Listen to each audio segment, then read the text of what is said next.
San Juan Capistrano is not too far away. We got on the 405 South and then the 5 South.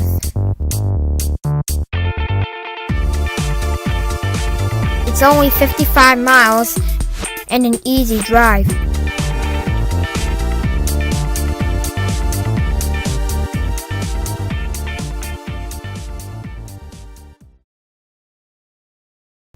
How did the missions get here? Back in the 15th century, that means the 1400s, the world was still mostly unexplored. In this story, we will be talking about England, Spain, and Russia. Each country spent a lot of money sending explorers out to claim new lands for them. We have all heard of Christopher Columbus, and that is where this story starts. Starting in 1492, when Christopher Columbus landed in America, Spain began to establish missions as ways to claim and hold the new lands. 2 years later, on June 1542, Juan Rodriguez Cabrillo set out from Navidad, Mexico, and sailed up to the coast of Baja California and into the region of Alta California. There was this other guy named Drake, Sir Francis Drake, an English privateer. He was like an explorer all-star, and he was circumnavigating the globe. Unknown to Spain, Sir Francis Drake claimed the Alta California region for England in 1579, a full generation before the first English landing in Jamestown, Virginia in 1607. During his circumnavigation of the world, Drake had anchored in a harbor just north of present-day San Francisco, California, and claimed the territory for Queen Elizabeth and England. But there was a problem, and this cost the English everything. They had just fought a war with Spain and did not want any new problems. So Queen Elizabeth I ordered Drake's discovery and claim kept secret. If she had not done that one fateful decision, today we could all be talking with a British accent and eating fish and chips. The Russians were also in the race, and in 1741, Tsarist Russia was exploring the western coast of North America. They had crossed the Pacific at the Bering Strait. They had traveled down the coast and set up fishing villages close to San Francisco. Spain's King Philip V began to worry about how to protect his claims to Alta California, now that all these people were hanging around. Spain was desperate to hold on to the new land, and they needed a literate population. Even though they discovered the Americas, there were people already here, and they were the natives. They were called Indians relating to the West Indies by mistake, and the name stuck. The tribe that lived in the area of San Juan Capistrano were called the Acjaxemen. The Spanish government, with the cooperation of the church, established a network of missions to convert the natives to Christianity. So they built 21 of them, up and down the coast.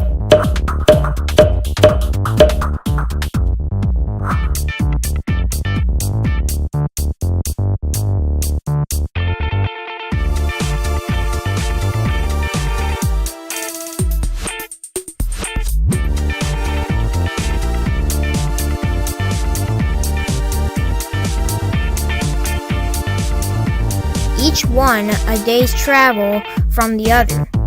They stretched from San Diego to San Francisco along El Camino Real, which later would become the 101, the 405, and the 5 freeway. The goal was to convert the natives to Christianity and make tax-paying citizens of them. The indigenous people were required to learn Spanish, vocational skills, and Christian teachings. In 1775, Father Lasuen founded San Juan Capistrano, but the local Indians and him did not get along, so he was persuaded to leave. Then, in 1776, Father Junipero Serra showed up and he made it work for the local Indians. And so began San Juan Capistrano, named after St. John of Capistrano. San Juan Capistrano would become the 7th of the 21 missions in California. The missions became the starting points of today's cities. They were mini-cities supplying a foundation for a thriving community.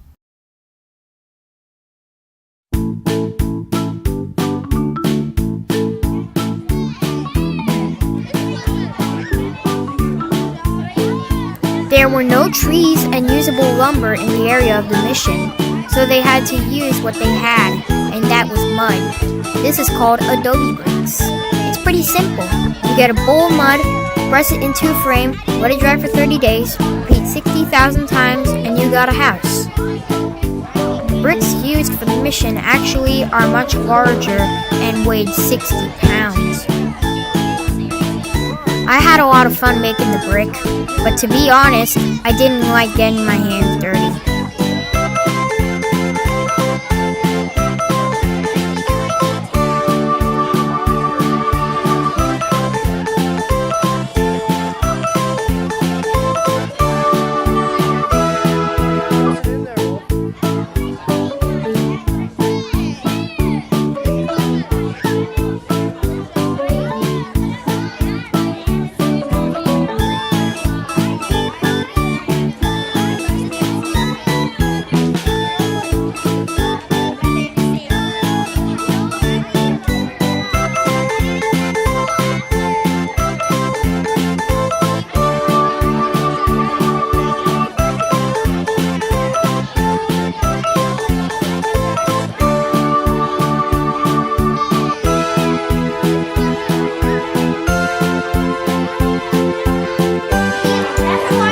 Good job, little Georgia. You're doing great on your adobe brick.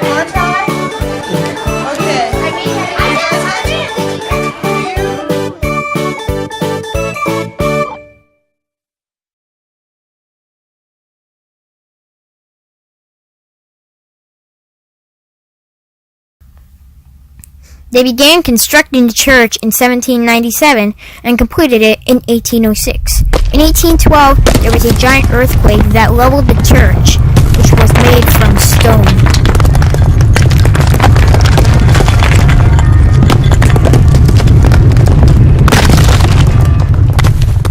"40 people died that day, and they did not attempt to rebuild that church, instead building it at a new location nearby.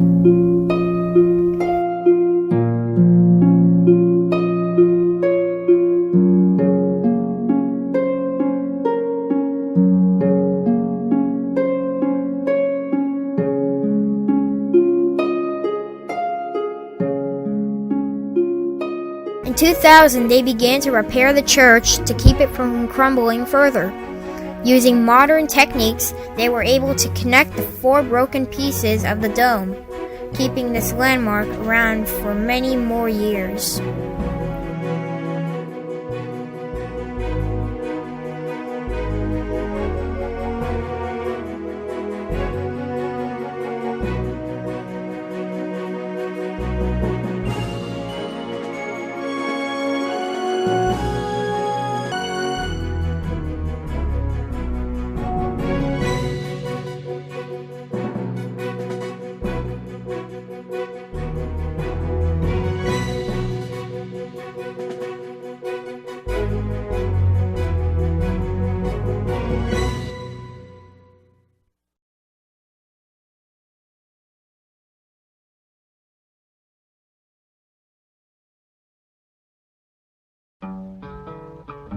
The miracle of the swallows takes place each year at Mission San Juan Capistrano on March 19th, St. Joseph's Day. Swallows migrate 6,000 miles from Goya, Argentina to San Juan Capistrano in large groups. The town of San Juan Capistrano welcomes visitors from all parts of the world to witness the return of the swallows, a tradition that has been celebrated since the early 1930s. Legend has it that Father St. John O'Sullivan, pastor from 1910 to 1933, was walking through town when he saw a shopkeeper with a broomstick in his hand knocking down the conically shaped mud swallow nests that were under the eaves of his shop.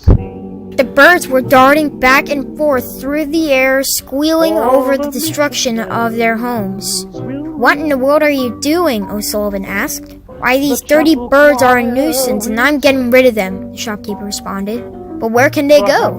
I don't know and I don't care, he replied, slashing away with his pole, but they've no business here destroying my property. Father O'Sullivan then said, "Come on, swallows, I'll give you shelter. Come to the mission. There's room enough there for all." The very next morning, Father O'Sullivan discovered the swallows busy building their nest outside Father Junipero Serra's church, and that is why the swallows return every year on March 19th.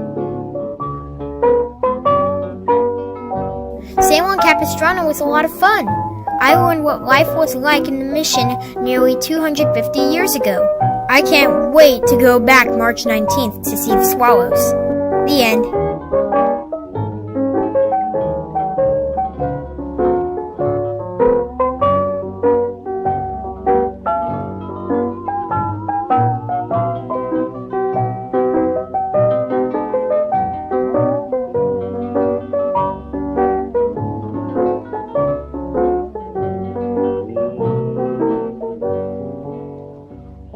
The mission bells will ring, the chapel choir will sing, the happiness you will bring will live in my memory. When the swallows come back to Capistrano, that's the day I pray that you come back to